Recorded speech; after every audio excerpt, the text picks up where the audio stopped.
नमस्कार दोस्तों।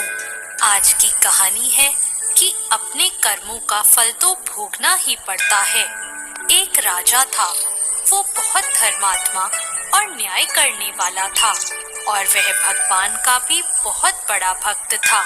उसने ठाकुर जी का मंदिर बनवाया और एक ब्राह्मण को उसका पुजारी नियुक्त किया। वह ब्राह्मण बहुत ही अच्छा और धर्मात्मा था। वह राजा से कभी भी कुछ नहीं मांगता था। उसके स्वभाव पर राजा भी बहुत प्रसन्न थे और उसे राज मंदिर में पूजा करते हुए 20 वर्ष हो गए थे।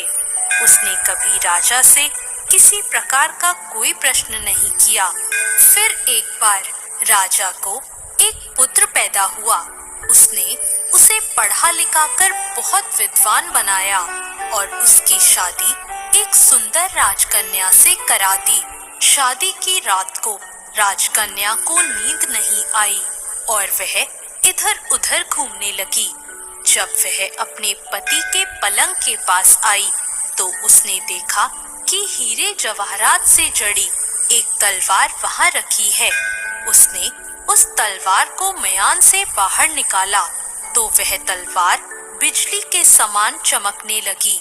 यह देखकर वह डर गई और डर के मारे वह तलवार उसकी हाथ से छूटकर राजकुमार की गर्दन पर जा गिरी और राजकुमार का सर कट गया और वह मर गया। वह राजकन्या अपने पति के मरने से बहुत दुखी हुई और वह यह सोचकर बहुत डर गई थी कि अगर मैं सबको सच बताऊंगी तो कोई भी मेरी बात पर विश्वास नहीं करेगा।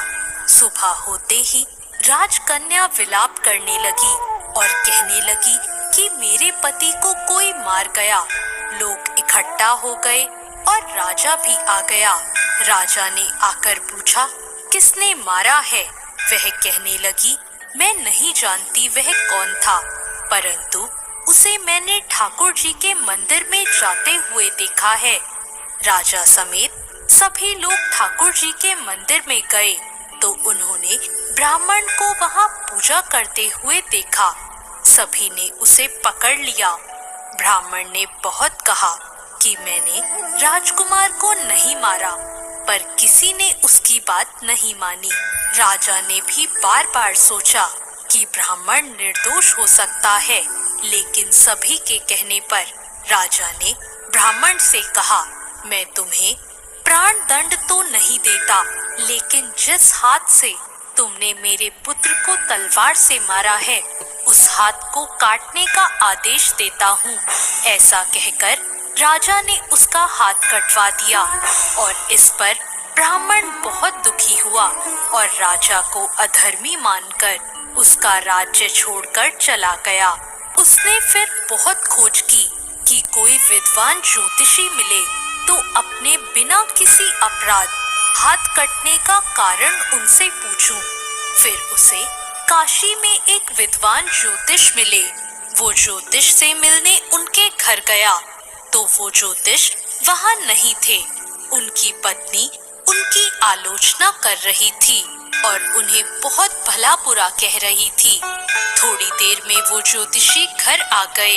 उनके घर आने के बाद भी उनकी पत्नी उनका तिरस्कार कर रही थी, पर ज्योतिषी चुप रहे और उन्होंने अपनी स्त्री से कुछ भी नहीं कहा। इसके बाद वो अपनी गद्दी पर जाकर बैठ गए। ब्राह्मण को देखकर ज्योतिषी ने कहा, कहिए ब्राह्मण देवता, आपका कैसे आना हुआ? ब्राह्मण ने कहा, आए पूछने था, लेकिन पहले आप अपना हाल बताइए कि आपकी पत्नी अपनी जुबान से आपका इतना तिरस्कार क्यों करती है? तब ज्योतिषी ने कहा, यह मेरी स्त्री नहीं, मेरा कर्म है।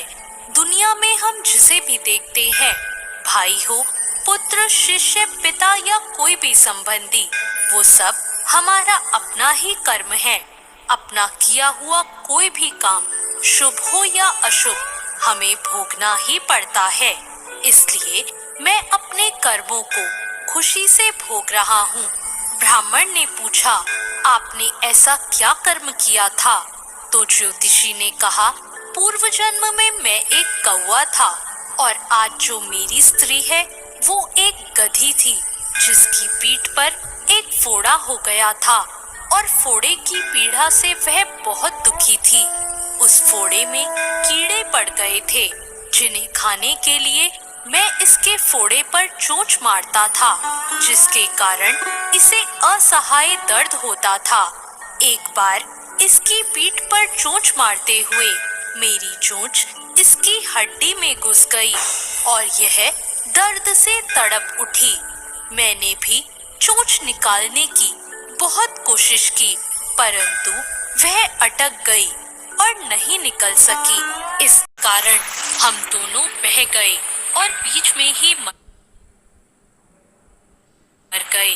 तब गंगा जी के प्रभाव से यह तो ब्राह्मणी बनी और मैं बहुत बड़ा ज्योतिष बना और आज ये मेरी पत्नी बनी है जो कुछ दिनों के लिए मुझे अपने मुंह से गाली निकालकर मुझे दुख देगी, लेकिन मैंने चोंच इसे दर्द पहुंचाने के लिए नहीं मारी थी, इसलिए इसकी समझ एक दिन ठीक हो जाएगी और अपने पूर्व कर्मों का फल समझकर मैं इसे सहन कर रहा हूँ और मैं इसलिए ही शांत हूँ और उस दिन की प्रतीक्षा कर रहा हूँ जिस दिन इसका स्वभाव अच्छा हो जाएगा। अब आप कहो कि आप यहाँ किस लिए आए हो? ब्राह्मण ने अपना सारा समाचार सुनाया और पूछा, अधर्मी पापी राजा ने मुझ निरपराध का हाथ क्यों कटवाया? ज्योतिषी ने कहा, राजा ने आपका हाथ नहीं कटवाया, आपके कर्म ने ही आपका हाथ कटवाया है। इस पर ब्राह्मण ने पूछा, ऐसा किस प्रकार हुआ? तो ज्योतिषी ने कहा, पूर्व जन्म में आप एक तपस्वी थे और राजकन्या गाय थी तथा राजकुमार एक कसाई था। जब कसाई गाय को मारने लगा तब गाय अपनी जान बचाकर आपके सामने से जंगल में भाग गई। पीछे से कसाई आया और आपसे पूछा कि गाय इधर तो नहीं आई। आपने जिस तरफ गाय गई थी उस तरफ अपने हाथ से इशारा किया तो कसाई ने जाकर उस गाय को मार डाला। इतने में जंगल से एक शेर आया और गाय और कसाई दोनों को खा गया। कसाई को राजकुमार और गाय को राजकन्या का जन्म मिला एवं पूर्व जन्म में किए हुए कर्म ने एक रात्रि के लिए उन दोनों को इकट्ठा किया। क्योंकि कसाई ने गाय को हंसिए से मारा था, इसी कारण राजकन्या के हाथों गलती से ही तलवार गिरने के कारण राजकुमार का सर कट गया और वह मर गया। इस तरह अपना फल देकर कर्म निवृत्त हो गया और तुमने हाथ का जो इशारा किया था उस पाप कर्म ने ही तुम्हारा हाथ कटवा दिया। इसमें तुम्हारा ही दोष है, किसी और का नहीं। ऐसा सोचकर सुखपूर्वक अपना जीवन व्यतीत करो। दोस्तों, यदि हम इस कर्म सिद्धांत को मान ले और जान ले तो हम किसी भी घोर कर्म का फल भोगते हुए भी दुखी नहीं होंगे। दोस्तों, कैसी लगी आपको आज की ये कहानी? ऐसी और कहानियों के लिए हमारे